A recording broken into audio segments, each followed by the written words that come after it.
Good morning. My name is Richard Wexler, and this is Caring in America, the podcast for caregivers and care recipients. So, like I talk about on every episode, who am I? Why did I get into this? So, about 18 years ago, I'm minding my own business in the software industry, married later, two small kids, one 11, one 7. Summer of '05, we get 4 phone calls, both my wife's parents, both my parents, and all 4 are extremely ill. And unfortunately, like most people, we had never really planned for this, talked about it, and now we're about to start a new chapter and challenge in our life. And that care lasted for 14 years until the last parent passed away at 96 in 2019. So that gave me the opportunity about 16 years ago to start my company, Points of Life, and do a lot of education across the country about aging and about this small little word, care. And the fact that we didn't want other families following our example and not planning. So the end of last year, getting a little bit older, saying to myself, how can I reach even more people? Thought about this idea of a podcast.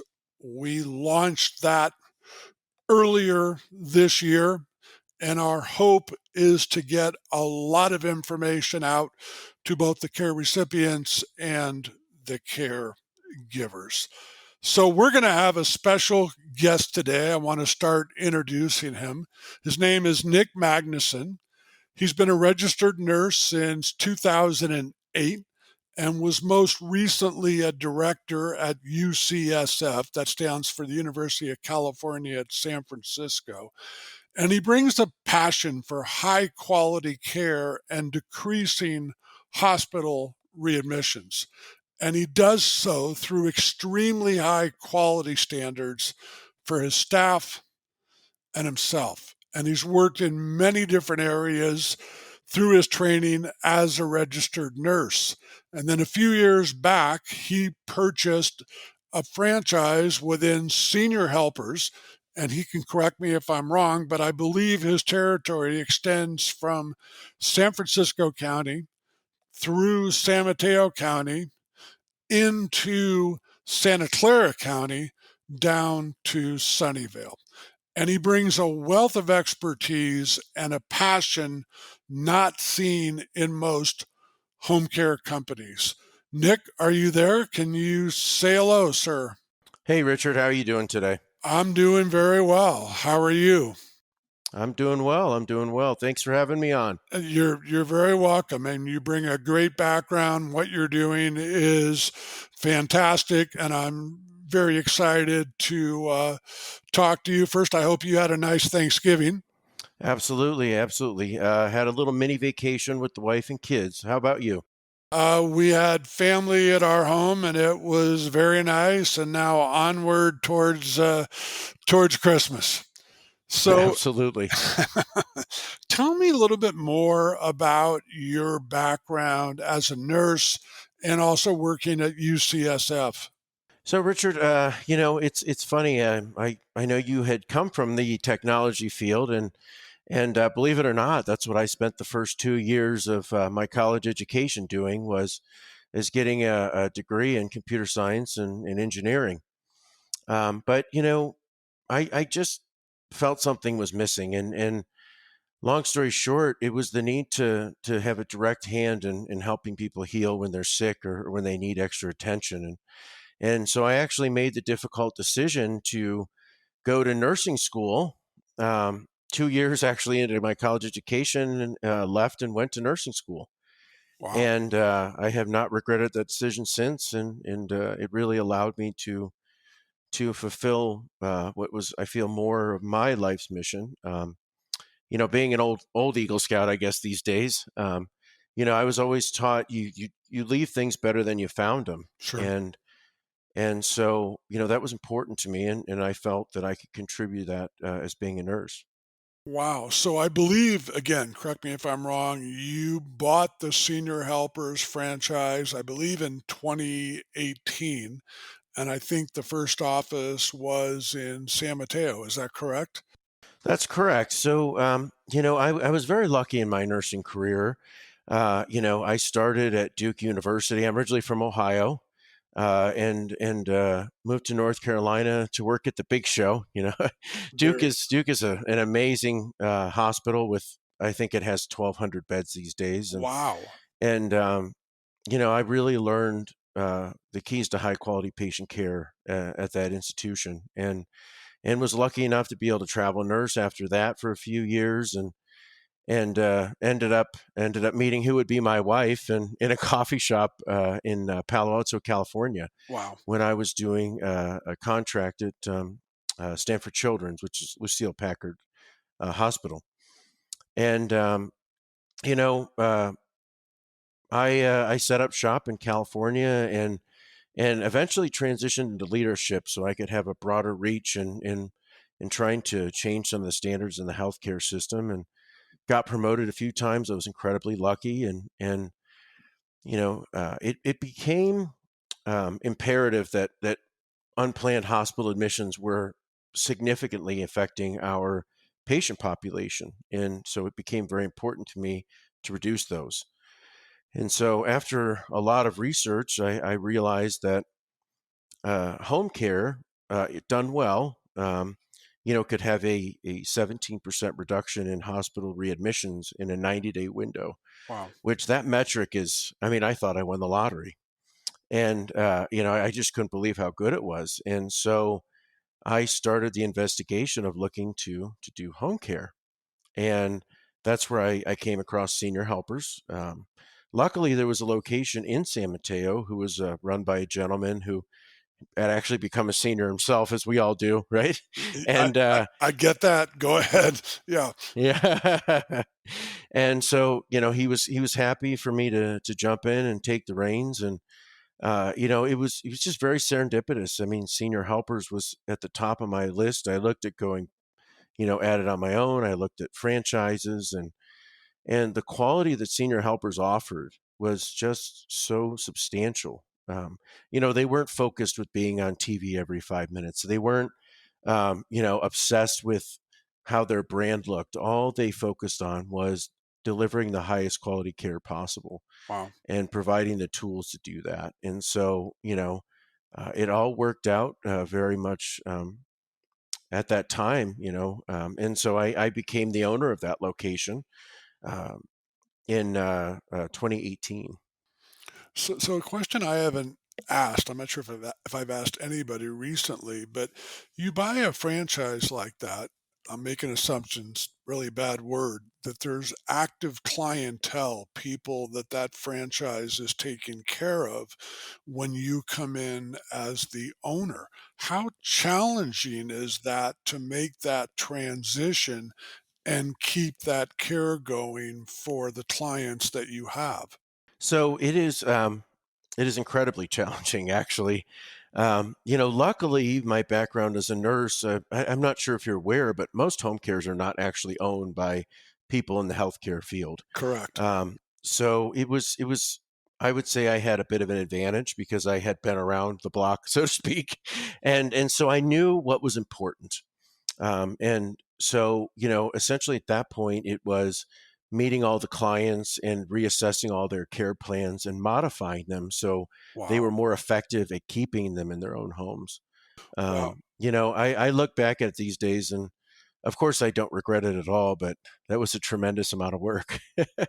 I don't think I worked less than 80 hours a week for a while there. Well, like I say, I haven't asked that question, but it dawned on me when you're walking into an active situation with active clients who need that care to keep going at that same level or potentially even higher. That has to be, and you're trying to run an office and probably have staff you're working with and maybe hire other staff. That has to be very complex.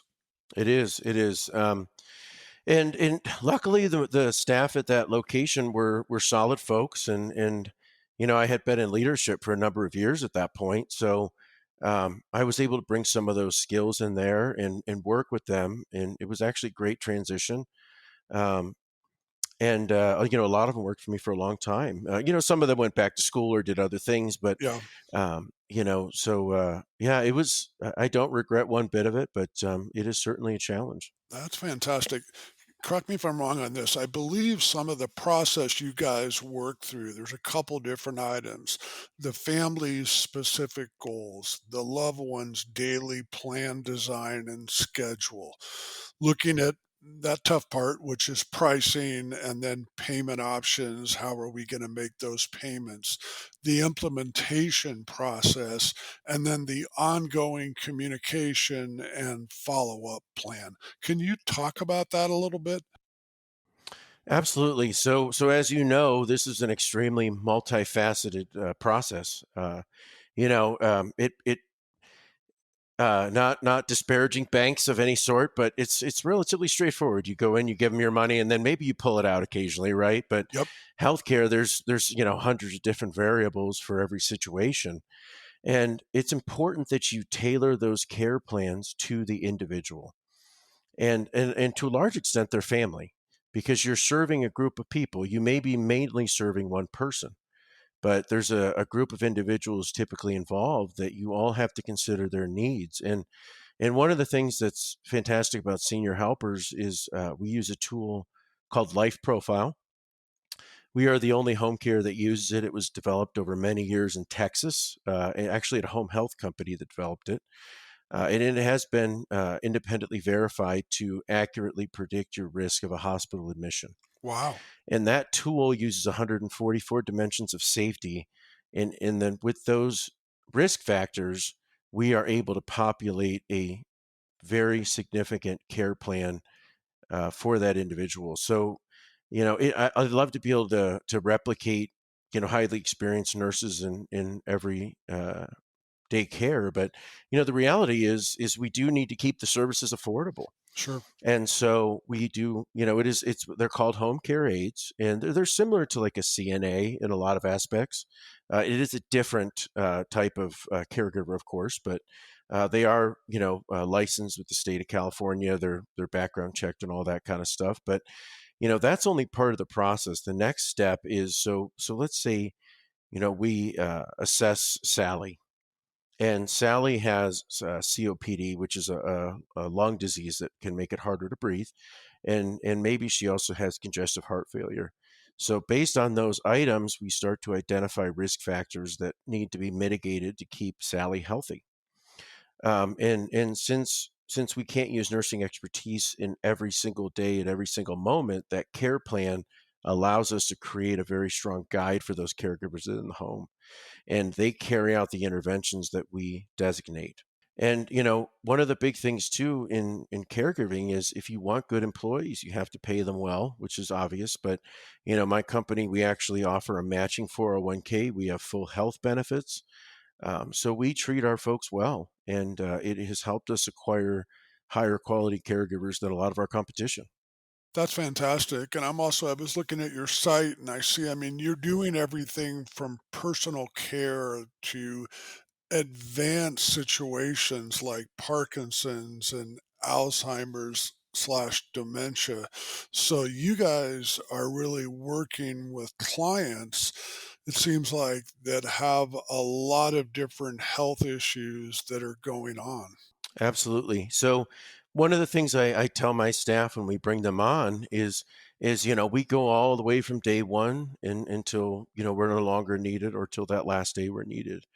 And that means a lot of things, right? Especially when somebody is, let's say they're still relatively mobile, but they know their health situation has changed a bit. That can be as much as, hey, we're going to help you with some laundry, and then we're going to take you to the senior center to meet your friends, because socialization is very important Right. in folks as they get older. And unfortunately, a lot of society tends to ignore that. We don't change as we get older, right? We still need good friends. We still need good conversations. We need to keep that mind sharp.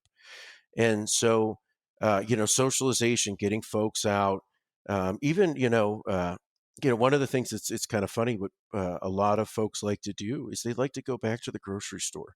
They want to pick out their meals. Wow. They want to have some control over what's happening in their life, and we are essentially, let's say, a booster to get back to where you want to be. We're not taking away independence; we're enhancing it. And but when I say all the way up until that last day of care, I mean it. That we take folks. It could be sometimes they end up transitioning to a facility or moving or things like that. But the goal is to keep people in their homes where they can stay until they pass on. Wow. Um, I don't want it to be taboo. Of course, we all pass on eventually, and I don't want to be grim, of course, but you better believe that when that day comes for me, I want to be in my own home.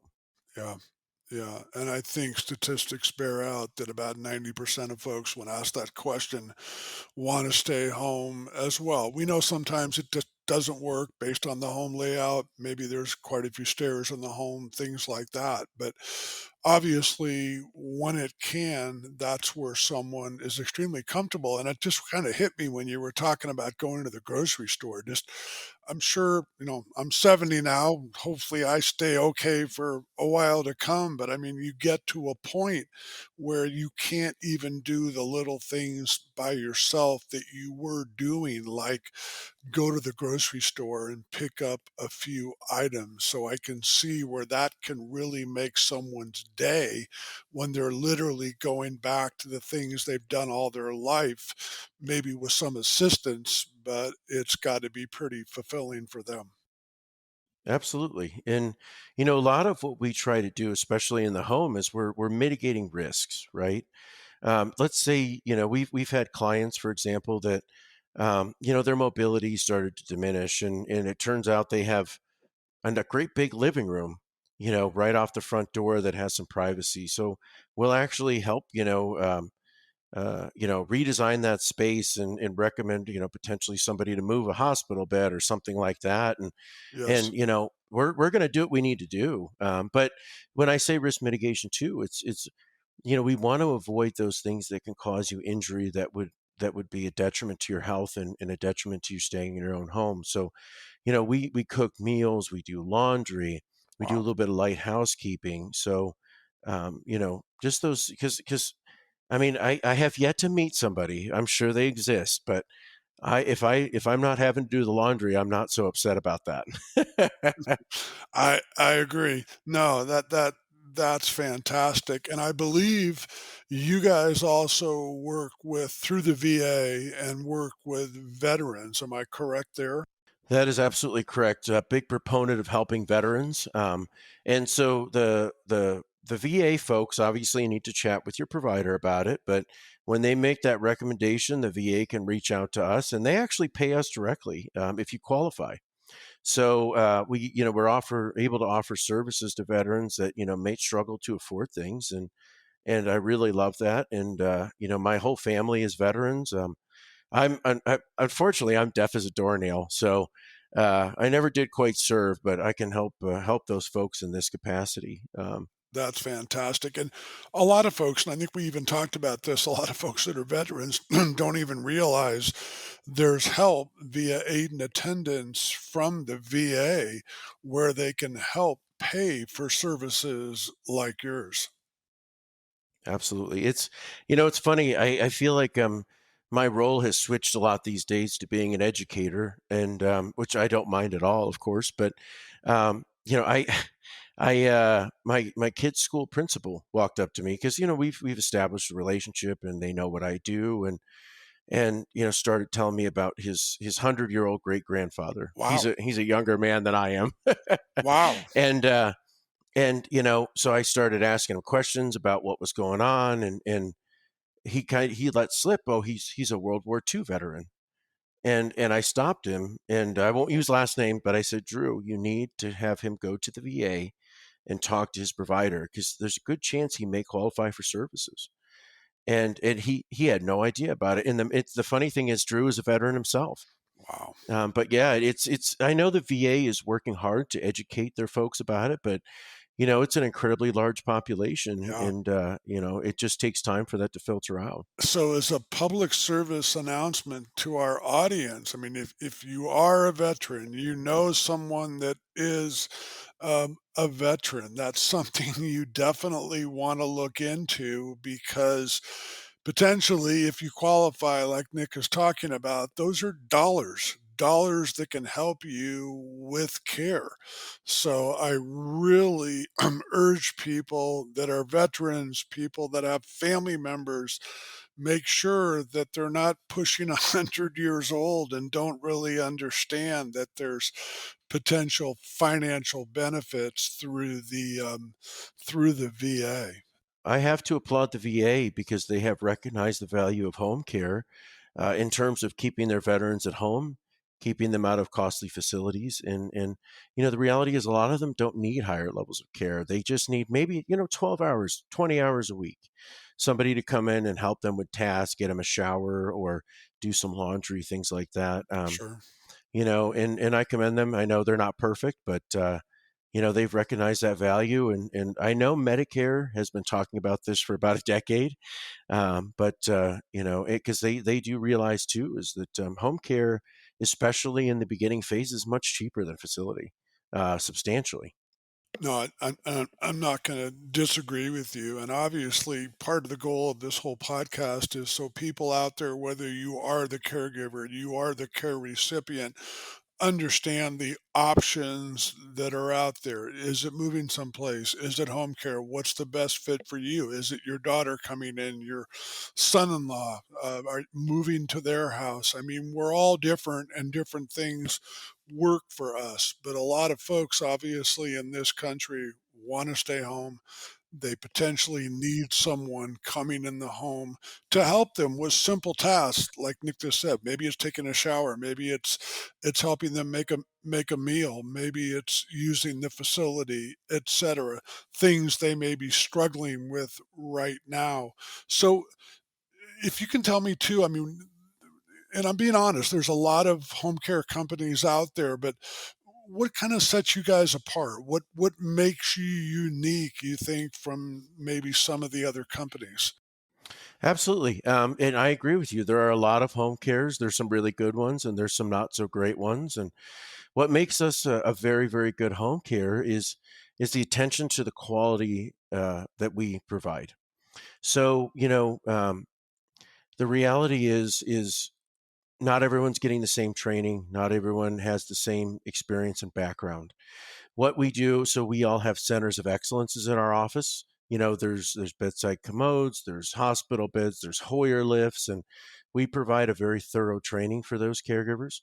And often if I get a caregiver from a call from like Bob or Mike or whomever, and they say, my client is having trouble getting out of bed now. I think it's time we need to learn how to use a slide board or do you have suggestions? So we will actually have that caregiver come into the office.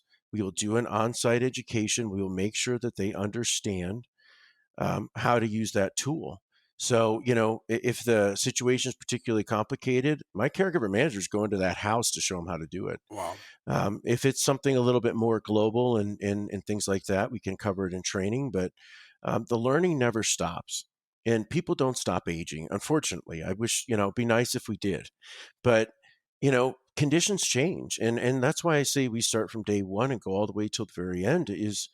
You may start with somebody that is pretty spry and doing okay, but needs a little care here and there. But Sure. as they go down that spectrum of aging, their care needs change.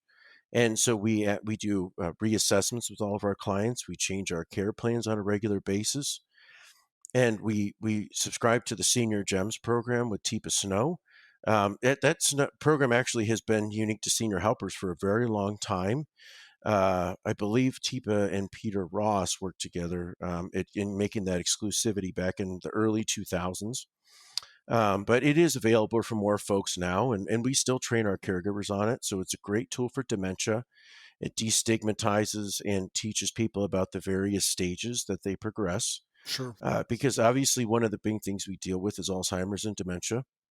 And so as their care needs change, the care we provide changes. So, it may start with some trips to Costco and some laundry and going to the senior center, but we may need to re-gear that care towards the end to where it's turning the patient every 2 hours and making sure there's no skin breakdown and working with a home health or a hospice company to ensure that they provide high quality care.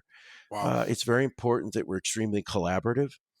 I would say, one of the things that helps set us apart is we're very close with a lot of home care and hospice companies because I need them in that continuum of care to provide the highest quality services to these folks because they deserve it.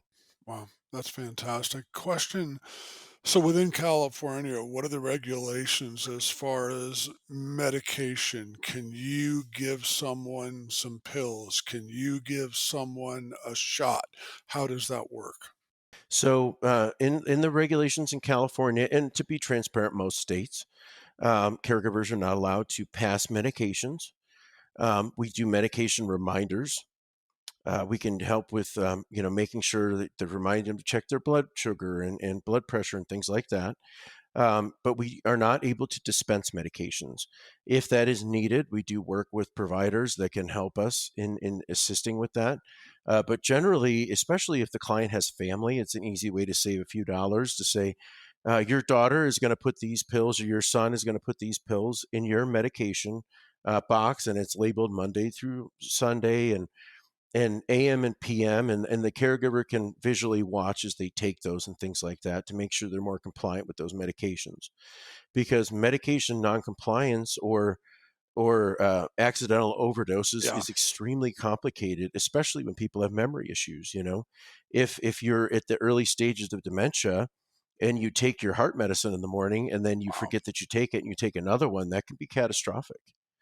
So it's very important that we're monitoring that. And we know that medication mismanagement can be one of the leading factors for readmission because, especially if people are alone and they forget, or as you say, take the wrong pill at the wrong time. So that's a huge issue as we age, and especially if our memories becoming a little bit more difficult, to make sure that medication is taken appropriately at the appropriate time. So, in addition to San Mateo, do you have another office along the peninsula as well?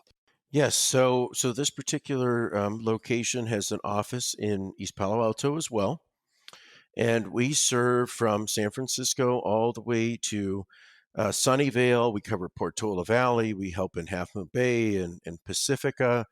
It's a small geographic location, so to speak, but it is pretty densely populated. So it does require a lot of resources, but I'm willing to provide those so I can help as many people as possible. Wow. What happens if you're working with a client, the caregiver that they have gets ill, or that caregiver's car won't start? What's going to happen with that client on that individual day? Absolutely. And see, this is one of the big benefits of going with an agency because I know there's always, well, I can hire so and so off of Craigslist or something like that, and it's cheaper. And of course it's cheaper, right? I provide benefits and health insurance and workers' compensation and liability and policies and things like that. And those things do cost money.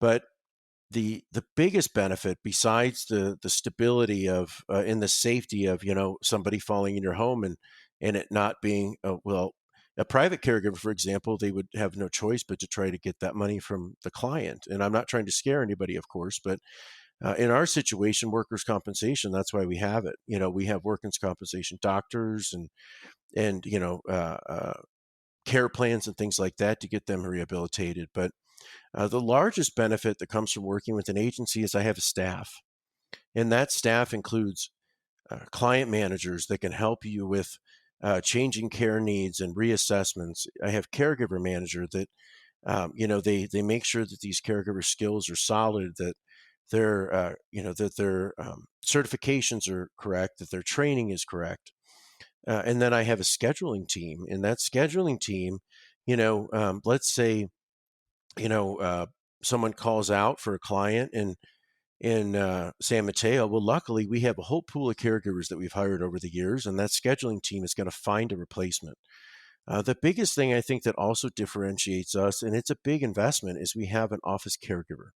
And those are sort of our last line of defense. They are the highest trained caregiver. I guarantee them a full 40-hour work week, and they are on staff and ready to go.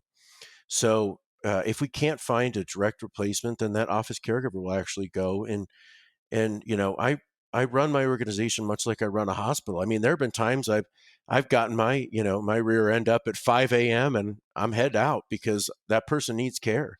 Sure. We don't leave people high and dry. That's not the point of any of this, right? If we can't be reliable, if we can't provide stability, then how can they count on us? No, and I totally agree. And as I've been educating people through the years, again, there are options. You can hire someone off the street. They will be less expensive, but there can be a lot of issues. I've dealt within the business and somewhat personally with a situation where a caregiver off the street fell, was injured very badly, and then what happened to the homeowner. So, having an agency like yourself for all the reasons that you've talked about. So, that's why, and I'm going to talk about that four-letter word I talk about on every episode, plan. And I know people hate it, but this is part of that plan and understanding if something happens to mom or dad, or they're starting to slow down, or your in laws, and you're thinking about the fact that they need care and having what I call a family conversation and going through all these alternatives and options and what that family member is going to need. This is wonderful information that Nick has provided today. So, as we get ready to wrap up, first of all, is there a number, a website that you want to give out, Nick, that people can, where they can find you? Yes, absolutely. So the office number is 650-343-6770. And we actually have an on-call service. So obviously the normal business hours are the regular staff, but those folks, I'd like for them to go home and sleep and things. And so we actually have an on-call service that handles emergencies. And you can even call them and say, hey, my shift next week, I just need the start time changed by an hour, and they'll pass that message on to our office staff for us to address in the morning. But the biggest benefit that offers is if there is an emergency, if something happens, hopefully it doesn't, but if it does, they will contact my local person on call. And that local person on call then can triage the situation and come up with a solution. Obviously, we are not 911 or anything like that, but we can certainly help you in our scope of practice. And we do have a website. The website is it's so if you type in Senior Helpers San Mateo in your Google search bar, that's going to be an easy way to find us. But it is www.seniorhelpers.com/ca/San Mateo, and there's a dash in between there, so it's San Mateo.com. But we have a good online presence with good reviews, so it's pretty easy to find us. And the nice thing is, especially Google's gotten so fancy these days, it's making me feel like a dinosaur. But if you type in Senior Helpers in San Mateo, we'll pop right up because it'll know where you are. That's very cool. And this is first, I want to thank you. This has been a wonderful episode. A lot of information about what you did, what you're doing, where your heart is. The fact that yes, we're looking at a home care agency run by someone from the medical profession, as we talked about earlier. A lot of folks that run home care aren't in that same boat. Nick brings a different thought process because of his background to the way he's working, A, with his staff, having the leadership roles that he's had before, but also B, with all the clients that he works with. So, folks, as I always talk about as we get ready to wrap up, please reach out to me. I'm about to give you an email. If you're a provider in this industry, we should talk. If you have stories, whether you're an individual, a professional, working with a client, working with a patient, and you would like to share those stories on our podcast, that email is eldered2023 at gmail.com. So I want to say thank you to Nick. I very much appreciate you coming on. We're going to sign off in a second. Any last words, sir? Well, I want to thank you very much, Richard, for your time. And if I have one final word of advice for your audience is don't be afraid to have the conversation. I when I was younger, my grandfather had dementia. He was a lovely man, World War II Marine, fascinating guy, and I learned a lot of things about that myself. And it really taught me is even if you don't need it now, it helps to explore your options and plan for the future. It makes it a heck of a lot less stressful. And worst case scenario, you can call us and we'll help talk you through solutions as well. Perfect.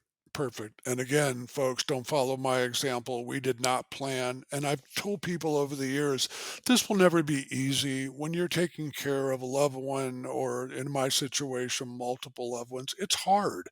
But the right help, someone like Nick, but also that prior conversation, really understanding as we age. And I'm sorry to say this, but most of us are going to wind up in a situation where we need some form of care. So it can be easier when you have that conversation and you do plan and you also understand the resources that are out there. So until we meet again, folks, have yourself an awesome day.